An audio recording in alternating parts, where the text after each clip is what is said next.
പക്ഷേ ഈ പൊട്ടണ സാധനങ്ങളൊക്കെ കയ്യിൽ വെച്ചോണ്ടിരുന്ന തറ വീണ് പൊട്ടൂലേ? 100-150 രൂപയുടെ ജാറാണിത്. ഞാൻ ക്ലാസും വെള്ളമൊക്കെ എടുത്തു വെച്ചിരിക്കാടാ. എന്തിന്? അതിങ്ങനെ എടുക്ക്, ഞാൻ അടിക്കട്ടെ 2 ഏത് പൈന്റ് ഒന്നും കിട്ടിയില്ല. എന്താ കിട്ടാത്ത? പെൻഷൻ കാശ് കിട്ടിയില്ല. പെൻഷൻ കാശ് കിട്ടിയില്ലെങ്കിൽ ഒരു പൈന്റ് വാങ്ങാൻ എൻ്റെ കയ്യിൽ കാശില്ലടാ. അച്ഛാ ടൈറ്റ് ആയതുകൊണ്ടല്ലേ? ഓ 26 ലക്ഷത്തിന് നീ അവിടെ സ്ഥലം വാങ്ങിയല്ലോ, അതല്ലേ ടൈറ്റ്?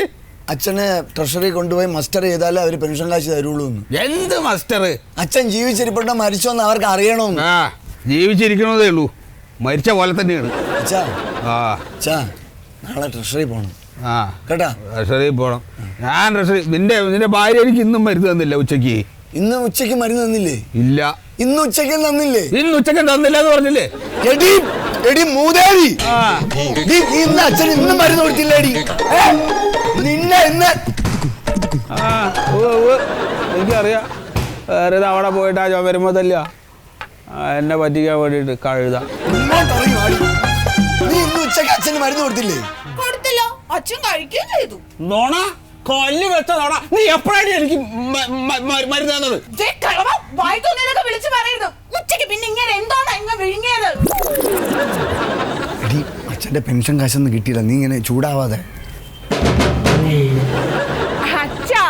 അച്ഛന് ഉച്ചക്ക് ചോറുണ്ടില്ലേ, അത് കഴിഞ്ഞപ്പോ ഞാൻ 3 ഗുളിക കയ്യിൽ വെച്ച് കൊടുത്തു. അച്ഛൻ അത് കഴിക്കുകയും ചെയ്തു. മറന്നുപോയിനെ, ഒന്നും ഓർമ്മയില്ല, വയസ്സായിട്ടാ അല്ലേ അച്ഛാ? അവളെന്നെ കളവാന്ന് വിളിച്ചത് നീ കേട്ടില്ലടാ? കേട്ടില്ലേ?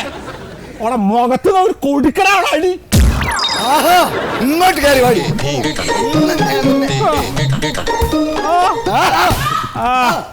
വാതിലിന്റെ പോലെ പതുക്കത്തല്ലേ. കൈ കേട് വന്ന പിന്നെ ഞാൻ തന്നെ പൈസ തരേണ്ടി വരും. ആശുപത്രി കൊണ്ടുപോവാ, പതുക്കെ തച്ചാ മതി. ഇതെന്താ ഇപ്പൊ പെൻഷൻ കിട്ടാനേ? അച്ഛനെ കൊണ്ടുപോയി മസ്റ്റർ ചെയ്താലേ പെൻഷൻ കിട്ടുള്ളൂ. മസ്റ്ററോ? അതെന്തെന്നാ? എന്റെ പൊന്നോ, ഒന്നുമില്ല. അച്ഛൻ ജീവിച്ചിരിപ്പുണ്ടോ മരിച്ചോന്ന് അവർക്ക് തെളിവ് വേണം. ഇനി നാളെ ഈ കളവനെ പിടിച്ചോണ്ട് അങ്ങോട്ട് പോകണം. നിങ്ങളുടെ അച്ഛൻ ഓരോ ദിവസം ചെല്ലും തോറും വഷളായി വരികയാണ്. എന്ത് ചെയ്യാനാണ്? നമുക്ക് ഇങ്ങനെ ഒരു അച്ഛൻ ജനിച്ചു പോയി. സഹിക്കുക, അനുഭവിക്കുക. എന്നാൽ ഇത് കുറച്ച് കൂടുതലാ. ഇതിപ്പോ ചാവില്ല, മനുഷ്യനെ വെറുതെ ബുദ്ധിമുട്ടിക്കാൻ വേണ്ടി കിടക്കുക. എടി അങ്ങനെ പറയാതെ.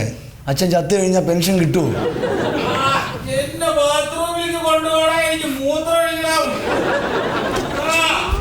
ഏട്ടാ, ഇത് 6ാമത്തെ തവണയാ ഈ വിളി. ഞാൻ ഇവിടെ വെറുതെ ഇരിക്കണം, അങ്ങനെയൊക്കെ സഹിക്കൂല. ശല്യം.